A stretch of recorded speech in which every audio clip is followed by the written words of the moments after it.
തിരുവനന്തപുരം പാലോട് ഇടിഞ്ഞാറിൽ അപ്പൂപ്പനെ ചെറുമകൻ കുത്തിക്കൊലപ്പെടുത്തി. ഇടിഞ്ഞാർ സ്വദേശി രാജേന്ദ്രൻ കാണിയാണ് ചെറുമകൻ കുത്തിക്കൊലപ്പെടുത്തിയത്. ചെറുമകൻ സന്ദീപിനെ പാലോട് പോലീസ് കസ്റ്റഡിയിൽ എടുത്തു. എ.കെ. സ്റ്റെഫിനുണ്ട്. സ്റ്റെഫിൻ, പ്രകോപനത്തിന്റെ കാരണം എന്തായിരുന്നു? എപ്പോഴായിരുന്നു ഈ സംഭവം ഉണ്ടായത്? പ്രതീക്ഷ, ഇന്ന് വൈകിട്ട് 5:15 കൂടിയായിരുന്നു ഈ കൊലപാതകം ഉണ്ടായത്. നിരവധി കുടുംബ പ്രശ്നങ്ങൾ ഇവർ തമ്മിൽ ഉണ്ടായിരുന്നു. പാലോട് ഇടിഞ്ഞാറിലാണ് ഈ രാജേന്ദ്രൻ കാണിയെ ചെറുമകൻ കുത്തിയത്. ഇവർ തമ്മിൽ പലപ്പോഴായി വാക്കുതർക്കങ്ങൾ ഉണ്ടാകുന്നത് പതിവായിരുന്നു.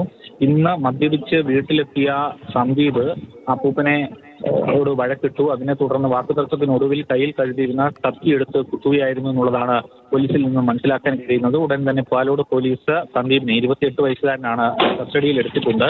അതോടൊപ്പം തന്നെ ഇദ്ദേഹം, ഈ പ്രതിയായിട്ടുള്ള സന്ദീപ് മറ്റ് ചില കേസുകളിൽ കൂടി പ്രതിയാണ് എന്നുള്ളതാണ് പോലീസിൽ നിന്നും ലഭ്യമാകുന്ന വിവരം. ഏതായാലും സന്ദീപിനെ അറസ്റ്റ് ചെയ്തിട്ടുണ്ട്. ഒപ്പം തന്നെ രാജേന്ദ്രൻ കാണിയുടെ മൃതദേഹം ഇപ്പോൾ പാലോട് ആശുപത്രിയിൽ സൂക്ഷിച്ചിരിക്കുകയാണ്.